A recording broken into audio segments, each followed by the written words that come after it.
Hi, everybody, and welcome again to Apocalypse Now, our Bible study about the end of the world. Thus far, we've talked about a whole variety of things. We have read an excerpt from Octavia Butler's Parable of the Sower. Last week, we watched The Matrix.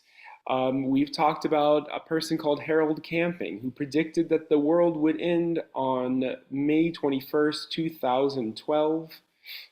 Was that the date? I can't remember. Either way, he was incorrect, as you'll notice. And so today, what we're going to talk about is apocalypticism as a social movement and how we got here, how Christianity turned into, for some people, a religion oriented completely around a prediction about when and how the world would end. And also, we'll talk about some secular perspectives on the end of the world, some scientific, environmental, political, and social perspectives on the end of the world. And we'll talk about whether or not, or more precisely, how we might find sources of hope in the midst of all of the realities that we are contending with today. Before we do that, though, I'm going to give just a quick review and then open it up for a little discussion about some of what we've discussed so far. So, as you'll remember,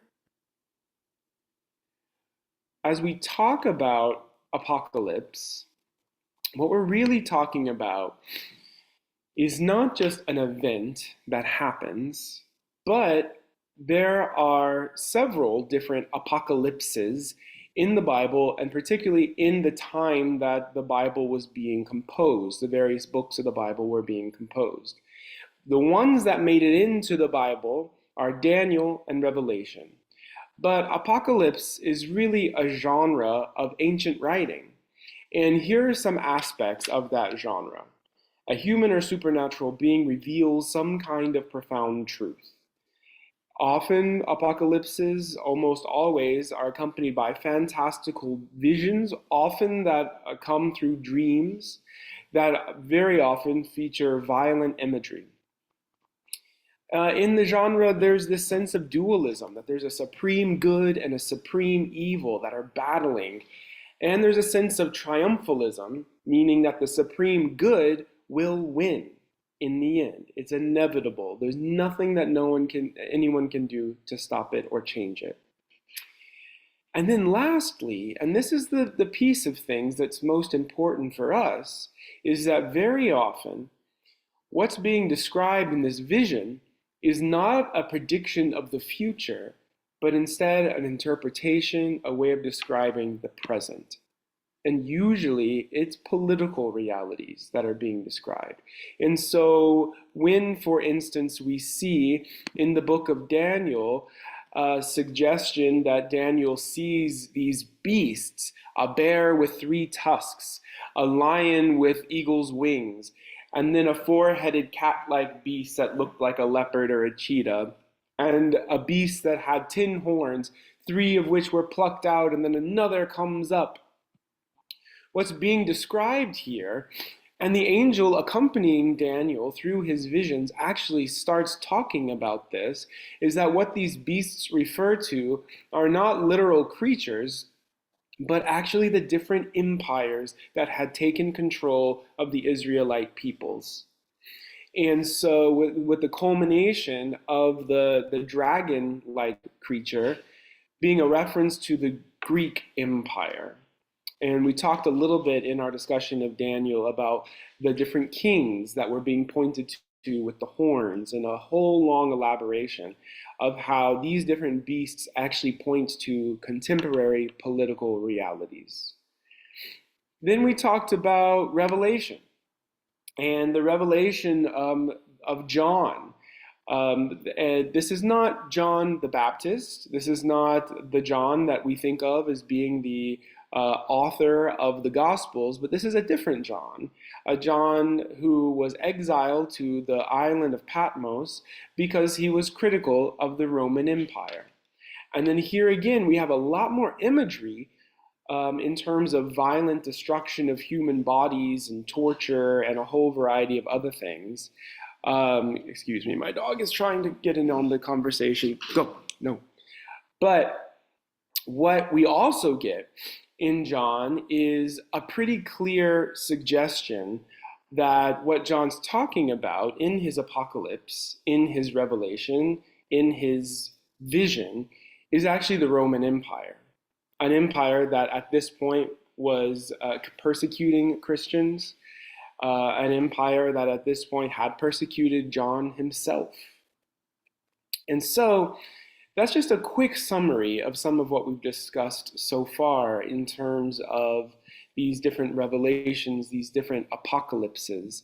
I'm curious for y'all, in the course of the conversation, and I know not all of you have been part of every single conversation that we've had, but over the course of the conversations, what has stood out to you? Either because it was surprising, or because it doesn't make sense, or because it was just particularly interesting.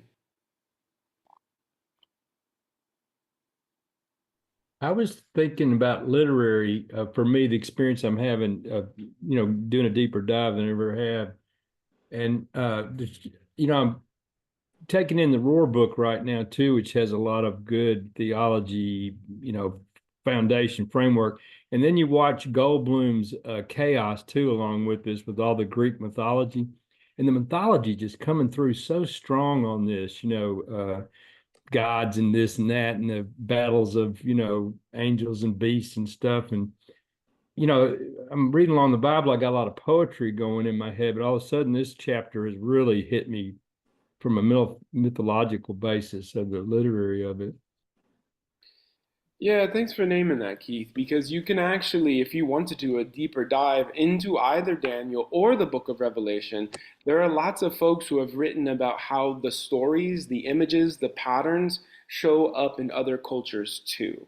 In the same way that we see the flood of Noah echoed and referred to in other um, cultural references and literary traditions as well. So, yeah, there's definitely kind of some parallels and resonances that we can see around the world during this time. Anyone else want to share something that's stood out to them over the course of these past few weeks?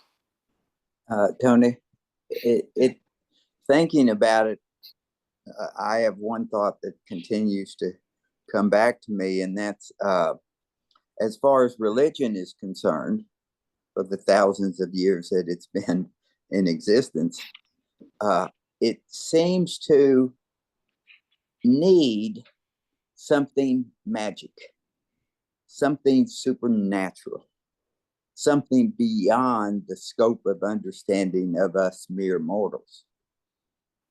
And that, all the way to present day, defines in a large way the religion that we create for ourselves. I mean, Jesus was a wonderful teacher. Wonderful. Why does he have to be a God? You see what I'm saying? I mean, he gave us everything we need to bring peace to this planet.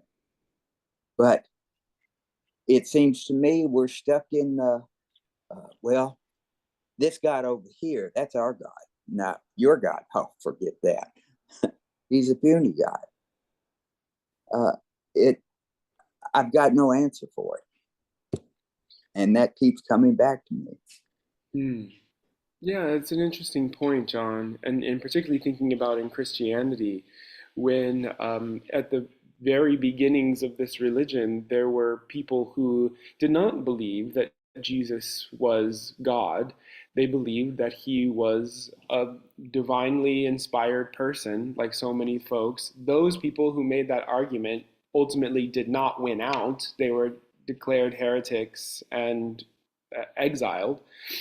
However, this question of, and then you think about someone like Thomas Jefferson, who took the Bible and then took out all the miracle stuff, all the supernatural stuff, and in order to preserve the secular or the moral ethical teachings of Jesus? And so this question has been alive within Christianity since its beginning. And, and for us, when we're thinking about these books, Daniel and Revelation, that seem to have a lot of supernatural imagery in them, it brings up the question, okay, well, if that's not our entry point, if we're not looking for kind of a supernatural understanding of the world, then how could these books be relevant to us today? And I think one way into thinking about that is by looking at this social movement, this social reality called apocalypticism. And so I'm going to talk a little bit about that now, and to see how some of this question, particularly of the supernatural, but also how these books may or may not apply to us today, how people have answered that. So, apocalypticism is really considered a social movement. So we're moving from apocalypse as this literary genre that spans the time in which Daniel was written, maybe the 2nd century BC, up until the time in which Revelation was written, maybe somewhere between 70 and 100 AD. And so we're talking not about stories now, but this social movement. So apocalypticism is a type of social movement that's defined by this deep belief that the end of the world is imminent, that it will take place usually within the adherent's lifetime. So people who espouse this belief or caught up in this social movement usually believe that the world will not just end at some point, but usually they believe it will end in their lifetime, with or without a specific date. Harold Camping, this person that I mentioned before, gave a highly specific date, and then when that date did not come to pass, he changed it by 5 months. And then when that date didn't come to pass, he just admitted that he was wrong. But still, that did not stop people from believing that it will happen in their lifetime. They just can't figure out when exactly. And so what all of this amounts to then is a sense that the end of the world is imminent and urgent, and so we need to act accordingly. We need to plan differently for the future, or in some cases not plan at all. We need to be thoughtful about our financial choices. You might remember, if you watched that Harold Camping documentary, that there was a person who came to Harold Camping and said, I don't know if I'm giving enough money. And because I don't really need it, I'm not going to need this money, but I need it for right now. So I'm just not really sure if I'm giving enough. And then relatedly, apocalypticism, this social movement, affects the way people make moral and ethical decisions in their lives as they think about their lives in the present and in the future, however much time they think the future will give them. So, apocalypticism isn't just a contemporary phenomenon. There have been different social movements oriented around the end of the world throughout human history. What you often see, though, is that when there's an upsurge in apocalypticism, in this kind of social movement, it's usually accompanied by some kind of deep social upheaval. It's usually accompanied by some sort of deep social change that's underway. And so one of those times where apocalypticism really began sowing its deepest roots in the United States was in the middle of the 19th century.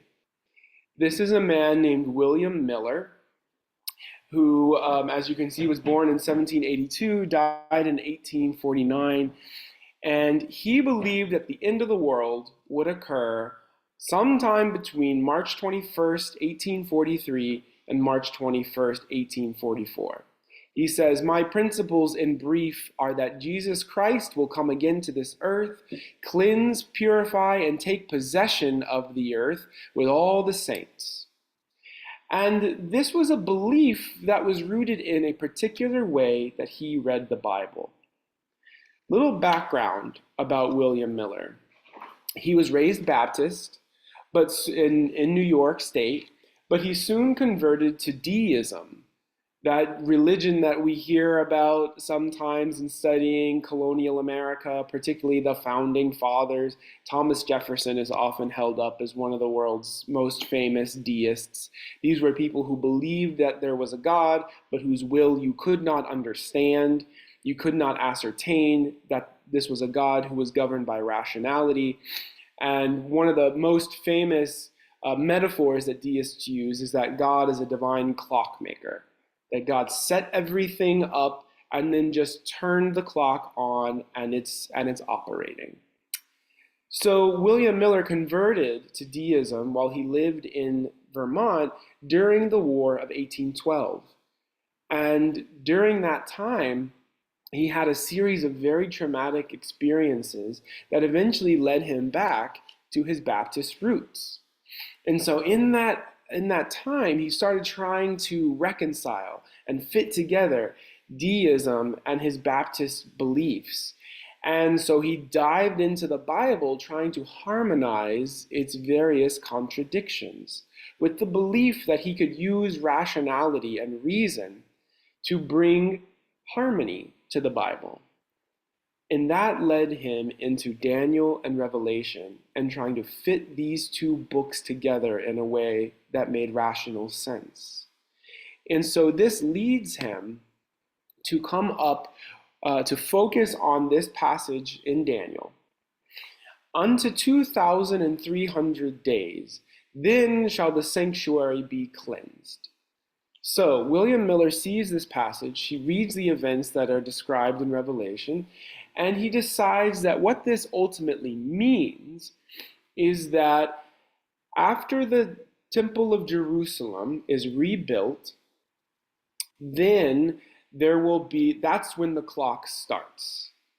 And there's a passage in Paul's epistles where it is recorded as where there's an idea that a day unto God is like 1,000 years, and 1,000 years unto God is like a day. You might remember Harold Camping using that exact same logic to make his prediction about when the end of the world would happen. And so what William Miller does is that he goes back into recorded history and says, all right, here's when the Temple of Jerusalem was going to be rebuilt in 457 BC, and then let's count 2,300 days/years from there, and then we get to 1843. And so he started publishing tracts about this. Here's one where you can see he's referring to all these different years and passages with all these different images and showing how these different images refer to different events.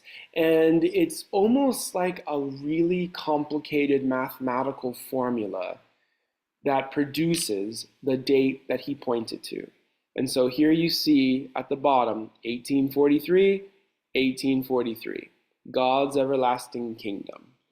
So it really is this sort of a formula where you take all of these numbers and you add them up, and then the sum ends up being the year 1843. Now, obviously, he was not correct about that, and what followed was what is known in history as the Great Disappointment. So many of the churches that he had been preaching in and who espoused these beliefs, people started attacking these churches. They set fire to them. They would break into worship services and start disrupting them because people were very angry that all of this fervor had been stirred up for no reason. However, that didn't stop certain groups of people from continuing with this idea that Jesus' return at the end of the world was imminent. And so here's a picture of Ellen G. White, who took these ideas from Miller, and she actually took them and turned them into a whole kind of theological program that is now known as Seventh-day Adventism.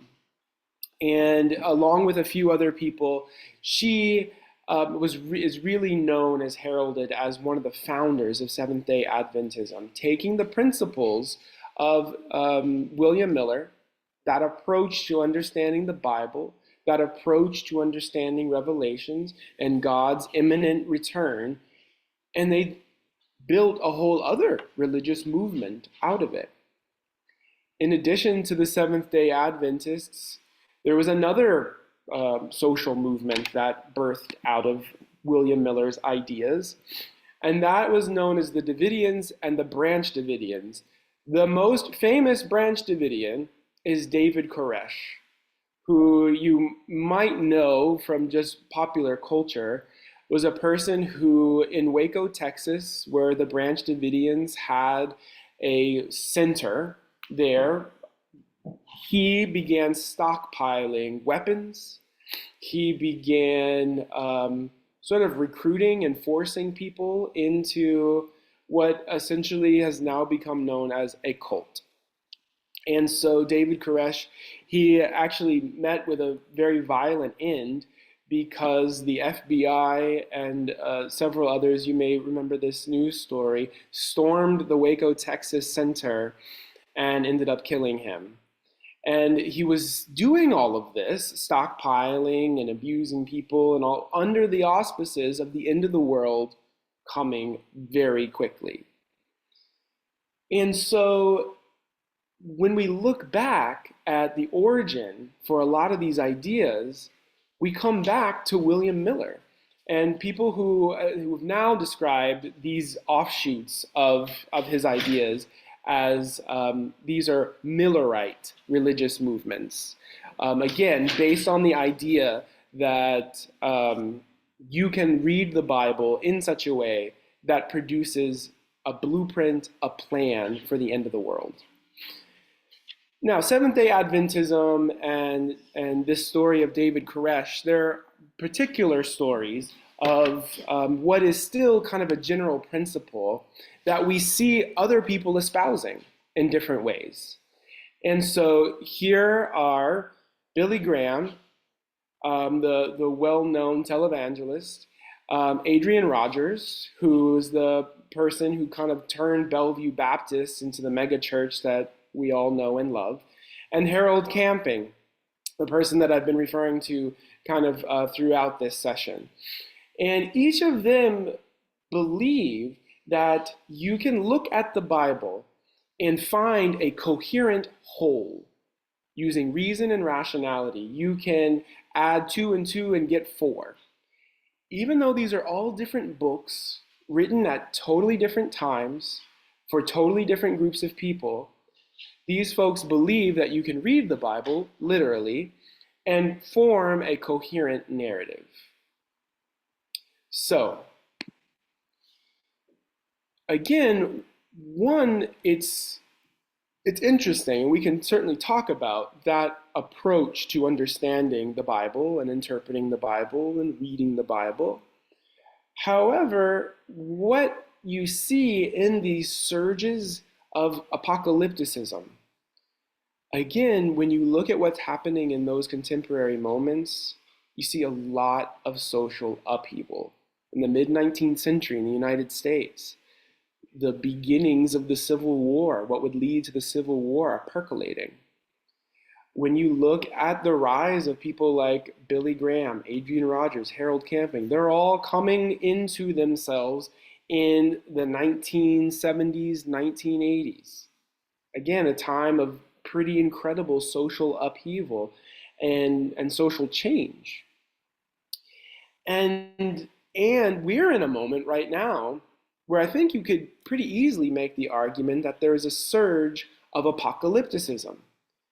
Whether you're looking at religious apocalypticism or you're looking at kind of secular cultural apocalypticism. When we think about, for instance, the Mayan calendar, 2012 was supposed to be the end of the world. Y2K We can think of that as a time when that was our supposed end of the world. There's so many instances outside of religious circles where there is this kind of apocalypticism, this sense that the end of the world is imminent. And so I wonder, when y'all think about, when you think about what makes you anxious about our moment, because again, one way to read these varieties of social movements is that they're an outpouring of anxiety. People's attempt to figure out what to do with this anxiety. When you think about what makes you anxious about our moment, what comes to mind in particular for you? If anything, maybe you feel totally cool and relaxed about our moment. But if you don't, what comes to mind? Sitting in I my think chair again, watching battleground states flip over in November makes me real anxious. I've done that once already, and it was horrible. I don't want to do that again. All right, so politics, yeah. Carol, what were you thinking about? I see a different vision of the apocalyptic visions that people have had. To me, it doesn't necessarily lead to a quote end of days. I don't think the world will ever end. That's just my personal belief. I think everybody's personal world will end. I think that in a lot of ways, even when you look at Revelations, it ends pretty happy if you get to that last chapter, but Mhm. it's real hard to get to that last chapter. I think in a lot of ways, I'm seeing this study solidifying uh, how apocalypse is just another word for fear mongering, Mm. how to make you worry and how to make you be upset. And I don't believe in being worried and upset. I believe in God will take care and he will make sure things turn out all right. Again, hard to get to that last chapter in Revelations, but it did turn out all right. Daniel, everything there ends up turning out all right. We still have Israel, we still have the Israel people. Um, Nothing was actually ended. So, I mean, for me, part of the reason I wanted to take the class was maybe y'all could convince me that there is an end of the world. Haven't done it yet. But then I don't tend to be a fearful person. Um, but that's just me. That's really helpful, Carol. And in addition to that fear mongering, as you read in Daniel and as you read in Revelation and as you see preached throughout history among William Miller and all these other folks, is that there is still retained this idea that it's all going to be better once we drink the Kool-Aid. It's all going to be better once God comes and destroys all the bad people. But to your point, Carol, in order to get there, there's a lot of pain and suffering. But you never hear people who espouse these beliefs who think that they're the ones who are going to do the pain and suffering. It's always those other people who are going to be doing the pain and suffering. Even in Daniel and in Revelation, it's always the bad guys who are going to do the pain and suffering. God's on our side, and we're going to be, in the case of Revelation, among the 144,000 who have that mark on our head, that tells God not to harm us. So there is still, how much emphasis gets placed on it varies, but there still is this idea that it's all going to be better once the end finally comes. But there's a lot of fear mongering, to your point, Carol, along the way. Tony, to Yeah. me, it seems to take away a lot of personal responsibility. Mm. I mean, if it's going to come to an end, etc., and I've got God who's going to make it all happy, then what do I have to do? Right. See, how other than be all the things that Jesus taught us to do, that we have not a great record on it. That's what comes to me. It's true, and we kind of talked about some of this a little bit at our last Tuesday session, where we talked about the inevitability of this.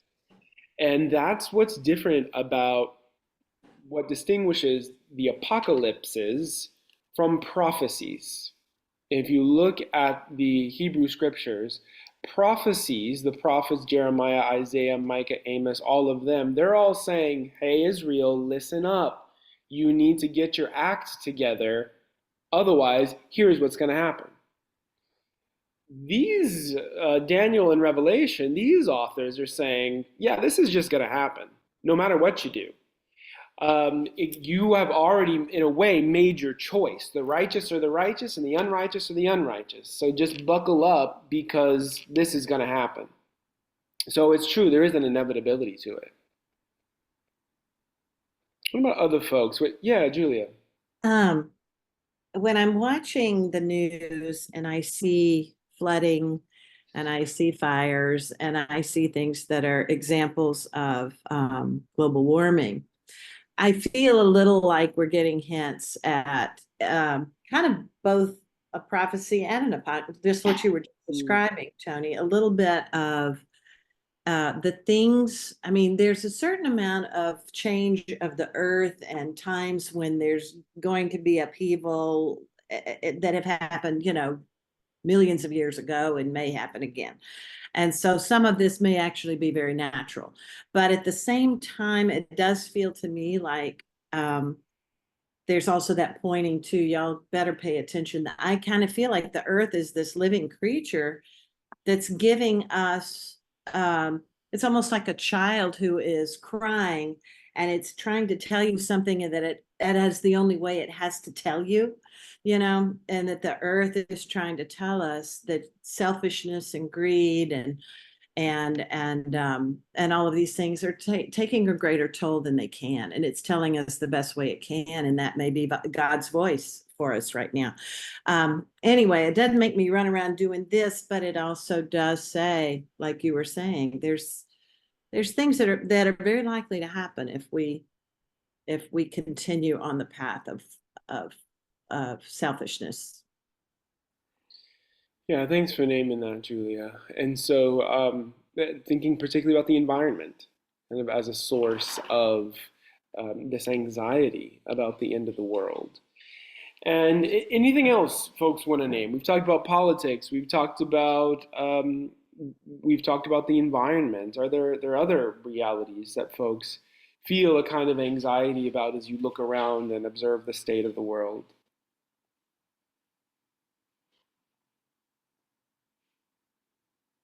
One thing I was just thinking was that as we talk about, I think William Ledbetter and these other gentlemen and people, the guys that wrote this might have just been exactly like their personalities too, where they set it off and then didn't quite have it right, whatever. They might have been that strong a personality that they also conjured up all this stuff, Daniel and whoever, that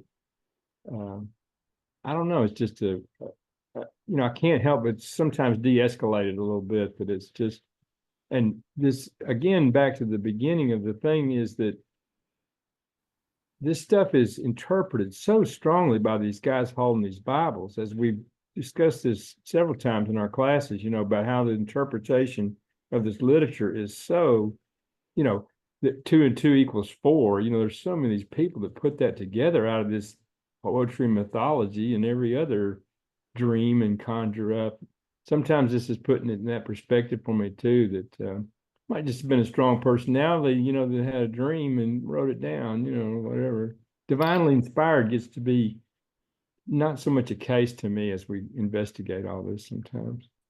Yeah, well, and you naming that, Keith, too, reminds me of how we've talked about the fact that Revelation, when the discussions around what would make it into the canon of the New Testament, what would count as the New Testament, there was a lot of debate about Revelation. And there were many people who believed that it should not count as part of the New Testament, mainly because it offers such a different picture of who Jesus is. For most of the New Testament, we see a vision of Jesus as a merciful teacher and spiritual leader, whereas in Revelation, we get an image of Jesus as a warrior who's cutting people down. And the reason why it makes it in is because many people made the argument that it was written by John, and so it needed to be considered something that we could canonize as part of the New Testament. But even then, there were people who were saying, no, if you look at this, this, and this, you can tell this was not written by John. This should not count. Nevertheless, here we are, and we've included it in the New Testament. And what I would suggest to you is that, in a way, what Daniel and Revelation are doing in their own times, in the case of Daniel in the 2nd century BCE, in the case of Revelation in the somewhere between 70 and 90 CE, is they're doing some of the same work that a show like The Last of Us is doing. They're doing some of the same work that a show like Station 11 is doing, which is, or Parable of the Sower, as we read with Octavia Butler, or The Matrix. What they're doing is looking at contemporary realities, and they're just turning the knob up on some aspects of it and saying, well, if this thing continues on the way that it's going, here's what the future might look like. This isn't necessarily a prediction so much as it is a reflection of where we are now. That's what Daniel and Revelation, you can make the argument, are really trying to do. They're trying to give you a clearer picture in this, in some ways, beautiful, poetic, metaphorical language about what's happening with the Greek Empire and the Roman Empire and the persecution that the Israelites, in the case of Daniel, and the Christians, in the case of Revelation, are actually facing. And so, in a way, as we're looking at our own time and the anxieties and the tensions and the worries that we're feeling, Daniel and Revelation can serve as an invitation for us to think through, well, how are we going to process this? Maybe for those of us who are inclined in a literary way, maybe we'll write, maybe we'll vision, maybe we'll dream. And so what I want to do now is talk a little bit about people's perspectives from the secular realm about how the end of the world is playing out or might play out. I'm going to focus particularly on 3 different things: politics, socioeconomic inequality, and the environment. And so let me just share with you a little bit of information here. Okay. Are y'all seeing this guy with his hands up and on tyranny? Okay. So this is Timothy Snyder, who is an historian, and he talks about society's tendencies toward authoritarianism and tyranny. And he talks about how certain societies are more susceptible to authoritarianism and tyranny than others. He's thinking specifically about the United States, and this came out in 2017. He's thinking specifically about the United States, and he talks about how the United States' obsession with freedom might actually be part of what makes us more susceptible as a nation to authoritarianism than other Western democracies. And he says that because Americans focus on freedom as negative freedom, as freedom from, we are free. There's a sense that we need to be free from government control. We need to be free from some bureaucrat's idea about what we need to do or not do. We need to be free from the deep state. We need to be free from actually makes us susceptible to authoritarian regimes in a way that an idea of freedom as freedom to do things, freedom to have equal access to education, freedom to have equal access to healthcare, freedom to have all of the rights and privileges that everyone else has. What the freedom from mentality does is weaken institutions that actually protect us from tyranny. And so he compares, say, Sweden or any other Scandinavian country and other Western democracies, places where they talk less about freedom as a hallmark, but when they do, it's almost always in the sense that the government's job is to protect your freedom to express yourself. The government's job is to protect your freedom to have equal access to whatever amenity everyone enjoys. And so what he's saying is that basically these other democracies are better at preventing authoritarianism because they have citizens who are healthier, who are better educated, who are better informed than many in the United States. Because so much of the talk about freedom here has actually degraded and deteriorated institutions that democracies depend on. How's that idea strike y'all? Does it make sense? Does it feel accurate? Does it feel inaccurate? I like to look under the hood. I noticed behind him he's got some German Deutschland, whatever, which is another great example of people that got, Roy mentioned in his book, here's the most advanced, rational country in the world, gets off on this side street. And yeah, we're susceptible to it too. I'd say that's worth looking at. Yeah, thanks for pointing that out, Keith. He's actually at a conference in Germany talking about the rise of fascism. You've turned me on my head by what you're saying about freedom. This is totally not what I thought this idea of freedom was. So I have a lot to think about now.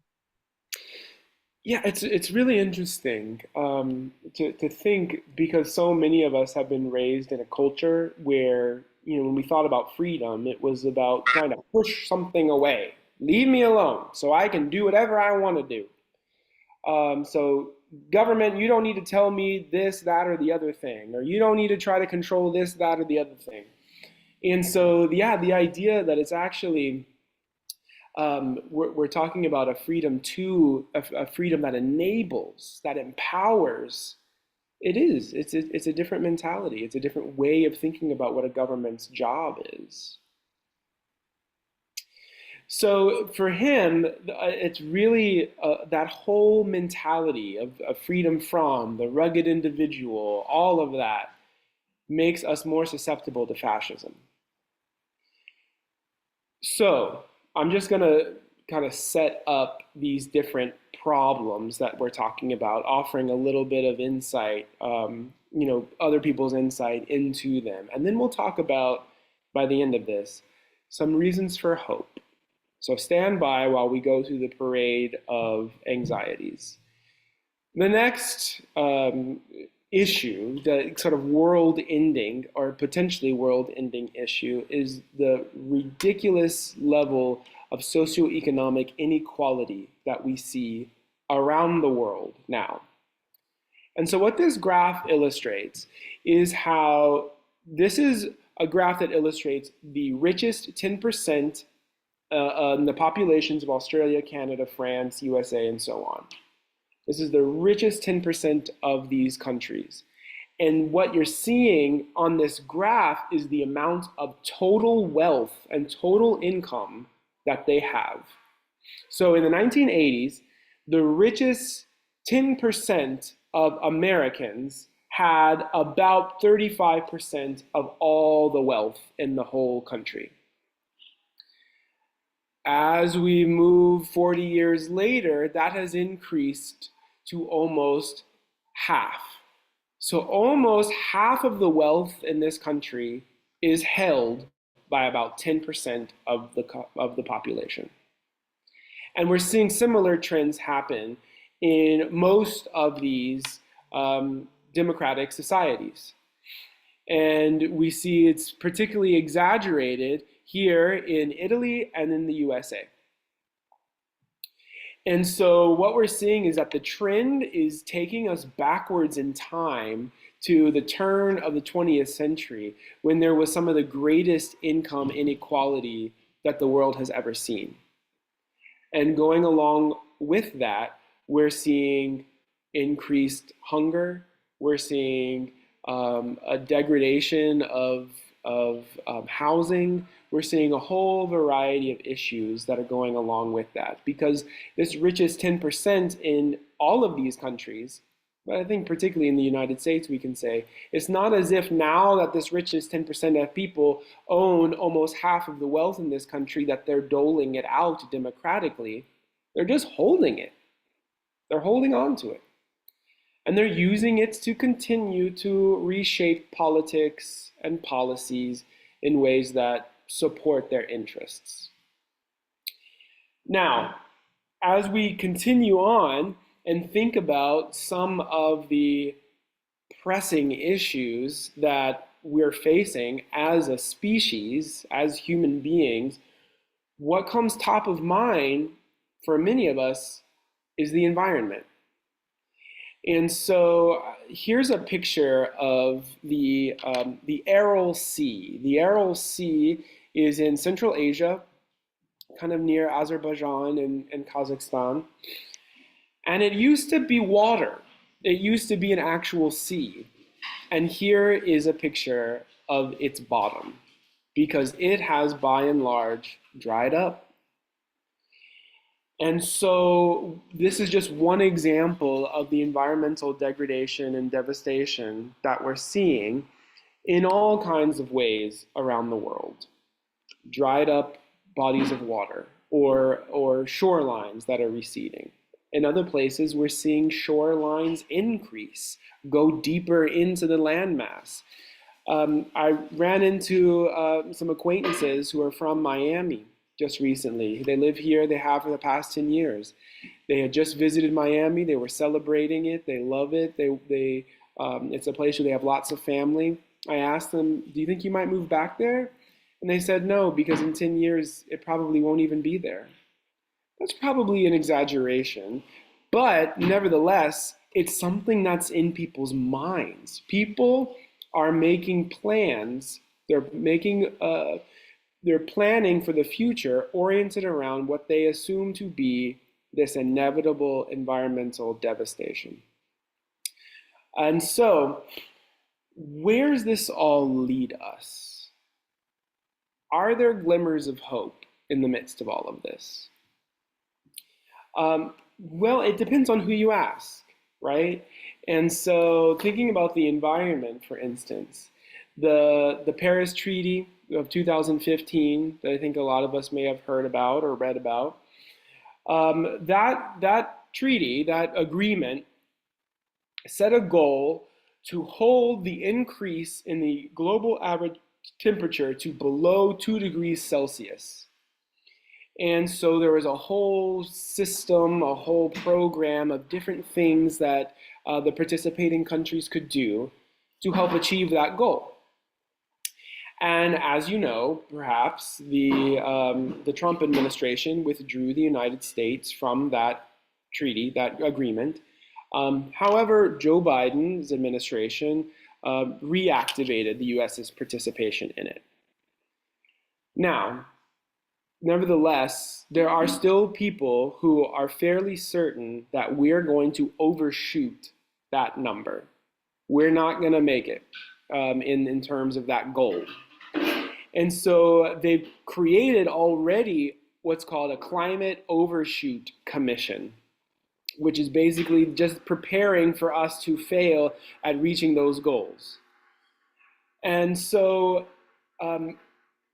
what they're doing is basically creating a whole new program and system of actions that folks can take and countries can take in order to help us mitigate the environmental disaster that might follow. And in the midst of all that, one of the people on that commission actually has a whole lot of hope right now for what we might be able to achieve together. And so his name is Chris Fields. He's a researcher at Stanford.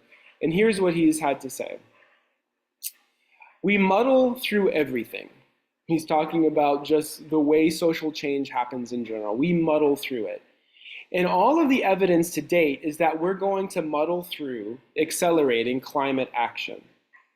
The Inflation Reduction Act really is, though, a transformative commitment of resources from the United States, which has had a very start and stop history in support for climate action. Readmitting Julia Hicks. And so the Inflation Reduction Act, which, as you may know, offered a lot of provisions for renewable energies and reducing the cost of renewable energies, wind, solar, what have you. This is what he's pointing to. And it's one of the very first efforts the United States has made at that level to help with renewable resources. He's saying that we're seeing dramatic progress in the prices of renewables. If any of you have done any work over the years to understand solar energy and how much it costs to have solar panels, solar cells, you'll know the price has dramatically reduced and the capacity has dramatically increased. We're seeing dramatic progress in capacity to do things like produce hydrogen without emissions. We've got a powerful set of technologies lined up and ready to go. I think the politics, Chris Fields said, are increasingly aligned with action in many regions. The next step is increasing the push to bring policies, technologies, and communities together to accelerate the pace of that action. And then he ends with saying, I am optimistic about that progress. And so this is a person who's on the commission that was formed basically with the idea that we're going to fail the Paris Climate Agreement. And he's saying still, in the midst of that failure, there's reason to have hope given what governments are actually doing. Any thoughts or responses before I move on about this piece of the conversation? Yeah, I'd like to throw this in there. You know, the graph is beautiful, but the socioeconomic, I don't claim to, the complexity of this is so mind-blowing to me. But I saw a graph the other day in a high school hall that had that same kind of graph about the number of cars per 1,000 people in the rest of the world besides us, 3 per 1,000, crap, 2/3 of the globe is like that. And they all have an opportunity to go through this, to get their cars, to do their to become middle class and have their economies change, to do the same evolutions we did. And it won't be with electric cars, and so forth. Or, I can't really deny them the rights to do that, to put emissions in there.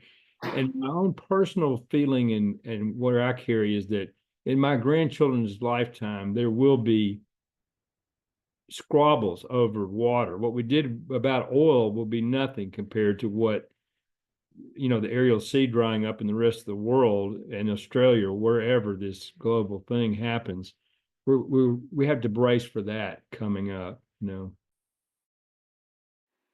Yeah, thanks for naming that, Keith. In addition to the reality of the temperature, global climate change, there's Yes, also the point is that the hope thing doesn't stick with me just yet. I'm not there where the hope thing brings me back out of this just yet. I hear that. I totally hear that. Because, we're seeing the effects at a pace and with an intensity that human beings probably haven't ever really confronted. And so it can be hard to feel a sense of optimism or hope. And so, when we think about what's required in order to actually address some of these issues, whether we're talking about the environment or we're talking about the rise of fascism, not just in the United States, but around the world. It's a worldwide phenomenon. It's got to start with people power, people action, and we have to have conversations and be able to shift conversations that are happening at a national level. And so here's another reason why, or something else that I would offer you that is just interesting. Maybe not hopeful in your mind, but at the very least interesting, which is the conversation we were just having about freedom from versus freedom to. Interestingly, what we're seeing is that the right side of the political spectrum, which in the United States has traditionally been the people who have said, we don't need seatbelts, we don't need Surgeon General warnings, we don't need da da da, we need to be free from that. Increasingly, the right side of the political spectrum in the US is not talking about freedom. You may have seen people and this whole kind of linguistic semantic wordplay that they're doing, where they're saying the United States is not a democracy, it is a republic. Have you all been seeing that, following how people are trying to refashion things in a way? So the right side of the political spectrum is not talking about freedom in the same ways that it used to. However, more and more in terms of the left side of the political spectrum and the center, in terms of the mainstream, conversations about freedom too are becoming much more consistent. And so when you look at Obamacare, for instance, the closest this country has come to socialized medicine, guaranteeing health care for everybody. There was a lot of debate about that in the years leading up to it. However, now people have accepted it and they want it, which is why you don't really see a whole lot of folks on the right side of the political spectrum talking about trying to get rid of it, talking about trying to get rid of Social Security. They're not really doing that.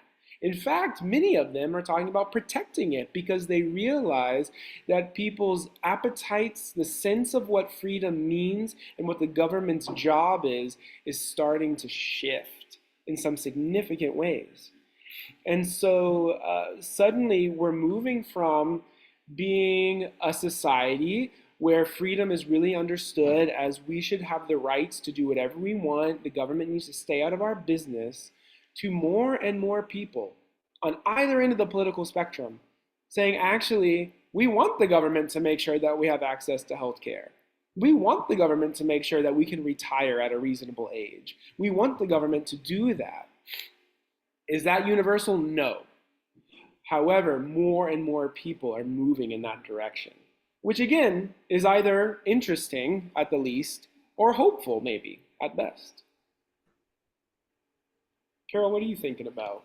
Well, I was just reminded when you said that news stories after the Olympics that, yeah, if you get sick in France, you can just go to any hospital and they'll fix it, and you mentioned Social Security. I remember when Medicare came along and how adamantly Mr. Reagan was against it, which of course meant my parents were against it. And then when my mother turned 65, I reminded her that she shouldn't be participating in that socialist system. Whereupon she looked at me and said, "It's my right," and promptly signed up for it.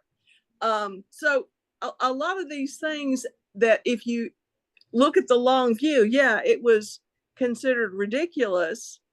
But once we had it, it was acceptable. And currently, today, anybody that wants to complain about their health insurance, I tell them, you go sign up for that Trump Care program. Go ahead and sign up for that.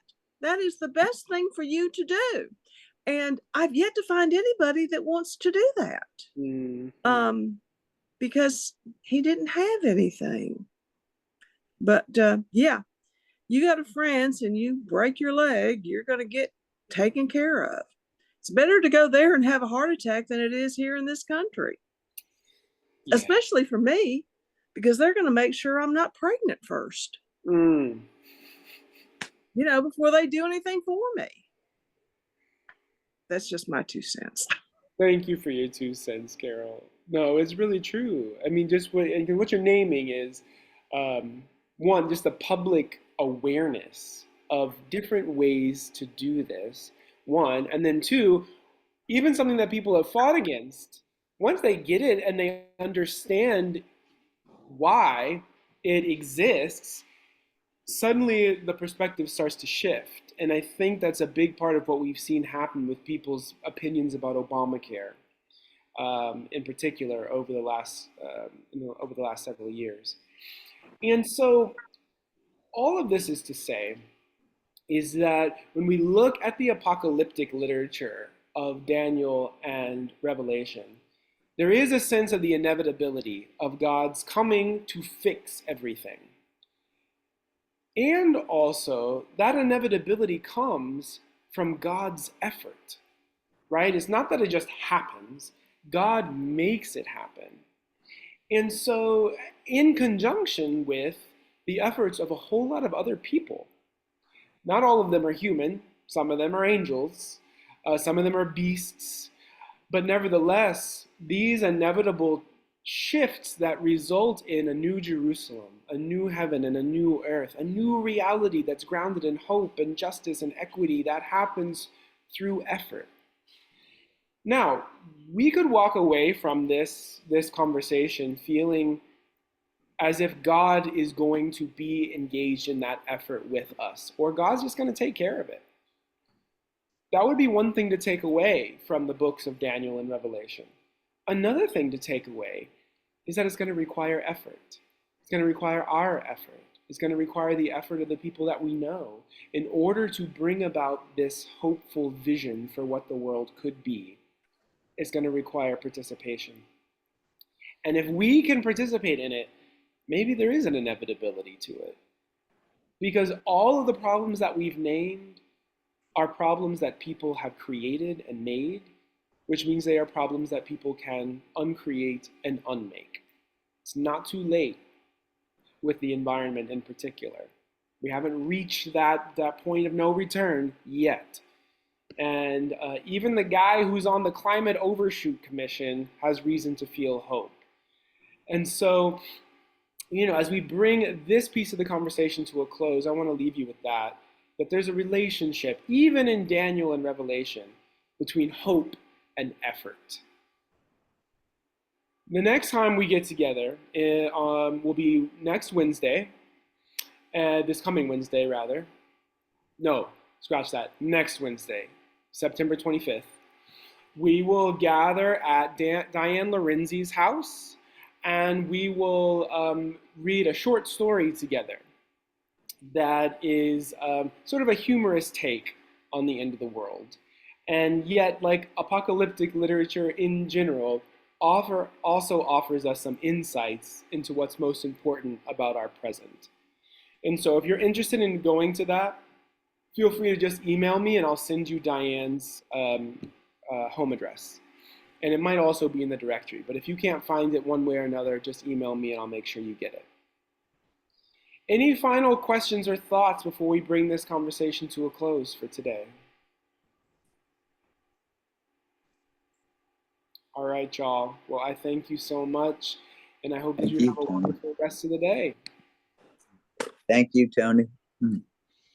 Thank you.